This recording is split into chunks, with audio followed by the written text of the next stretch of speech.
In today's field test, we're taking Canon's EOS 5DS and 5D-SR into the wilds of Oregon near the town of Bend to spend time with outdoor adventure photographer Mikey Schaefer.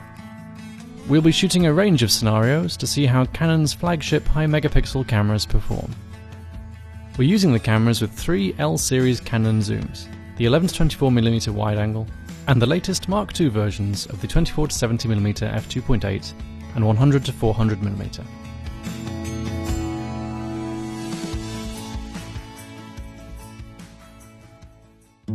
My name is Mikey Schaefer. I'm an adventure photographer based out of Central Oregon. I specialize in adventure photography that takes me all over the world. Anywhere that's hard to get to, that's maybe a little bit dangerous, that's a little bit cold, and a lot of jobs that other people just aren't willing to do.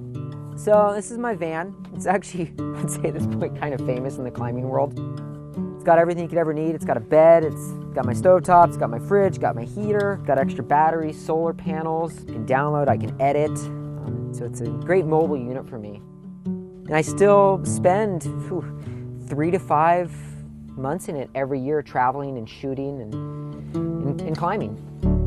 As much an athlete as he is a photographer, Mikey is well known in the climbing community, and among many other achievements has logged 7 first ascents in Argentine Patagonia.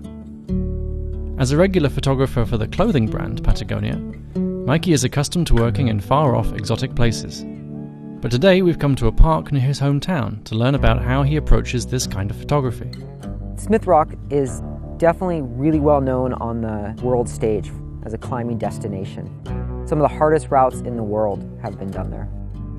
On the first day, with nearby wildfires lending more than the usual warmth to the morning light, we shot a number of different angles of the climbers on the rock, starting with long lens shots across the valley on Canon's new 100-400mm L-series telezoom.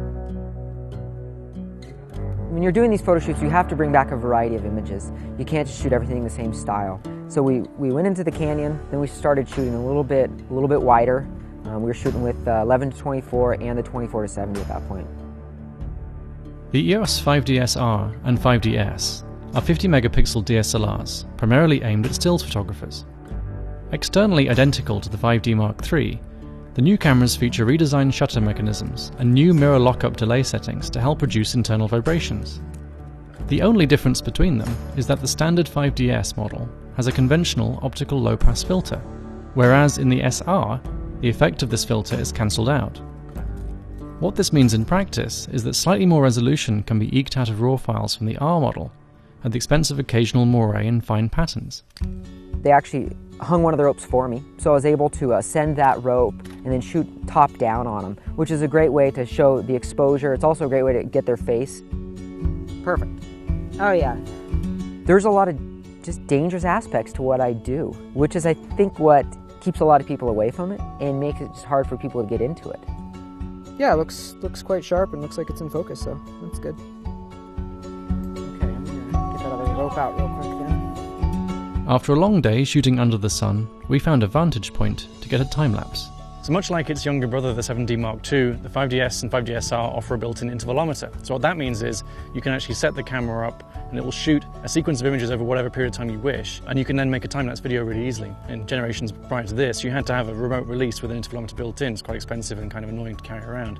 Now it's built in, it's really easy. There we go. So now it's just going to shoot every 5 seconds for as long as the battery lasts, essentially. And hopefully we should get some nice light playing over the rocks as the sun starts to go down. So we went back out in the evening once the light got a little bit better. And I wanted to do something that was a little less technical. We wanted to do a little bit more lifestyle, hanging out. There's a lot of in-between moments. You're not always just up on the rope. You're not always running or biking. I was quite impressed with the sharpness. It was definitely a step up from the 5D Mark III. I mean, when you zoom into 100%, you're like, oh, wow, that's really sharp. You know, especially with the 24-70. I mean, that combo right there was amazing. It's definitely some of the sharpest images I've ever shot.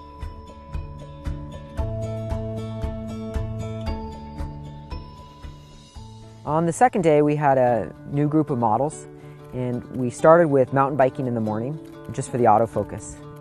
Although the 5DS and SR are not really designed with the needs of sports photographers in mind, They do feature improved versions of the 5D Mark III's 61-point autofocus system, with the addition of intelligent subject tracking. Mountain biking is a fast activity, so we did a little bit of, camera panning as they went by, and just tried to show that movement through the frame. I think we were pleasantly surprised at what we were getting. The autofocus tracking was working quite well, pretty tack sharp. It did start to have problems when we had multiple subjects in the frame. It didn't know which subject to hit, so it was jumping around a little bit. And when we only had one subject in there, it seemed to be pretty spot on.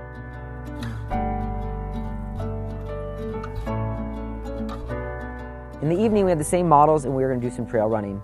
And we actually went to one of my favorite locations, which is on top of the Smith Rock. And up there, you get a great view of all the landscape. You see the river below, you see all the exposure from the cliffs. I knew we'd be able to get some great trail running shots up there. And again, with a lot of variety. We were able to shoot with the long lens, we were able to shoot it with the 24-70 and the 11-24, and they all have a slightly different feel to them. It was really productive up there. And the light is beautiful now. I mean, partly it's thanks, unfortunately, to the wildfires, but we've got this really orange, sort of warm light. Mm-hmm. We definitely started shooting almost a little earlier tonight because of that.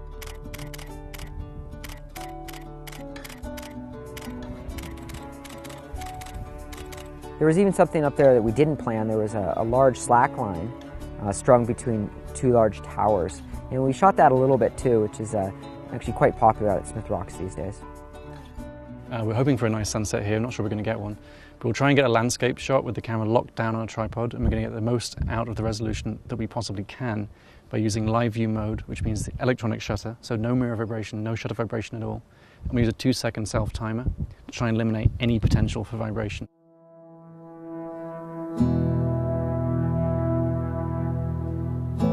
All right, so this is the end of the second day of shooting. It's the end of our shooting here. We were up there about an hour ago. Incredible as that is to believe, and now we're down here. So the one last thing I want to get is just a really quick shot of this view here, because the light is almost gone, but it's just such a beautiful reflection here on the water. Well, it's been amazing. It's been a real privilege to come here with Mikey, because he knows the area so well. I mean, I think he started climbing here when he was 13 years old, and he hasn't stopped. It's been hazy because of the wildfires, but the sunlight's been beautifully warm as a consequence. So, I mean, I've seen some of the pictures he took, and they look amazing. So I think we've got some really good stuff here. I shot 2,000 images in the 2 days. So if I got 2 photos in 2 days that I'm really excited about, that's pretty good. And I think, 1 out of 100, I'll show somebody. We shot the EOS 5DS and 5DSR side by side, and as we expected, the critical difference between the output of the two cameras was relatively modest.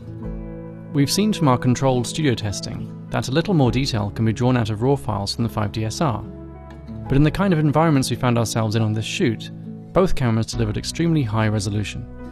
I've been shooting with Canon since the 5D Mark II. The new 5DSR was pretty normal in my hand. I knew what it felt like. So that part was great about the camera.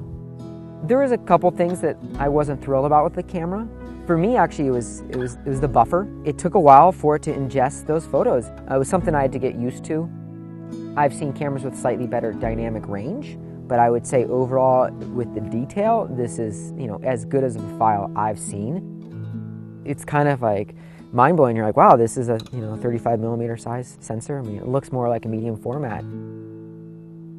I like to believe that some of the photography I do is getting people out there, is getting people to love the outdoors.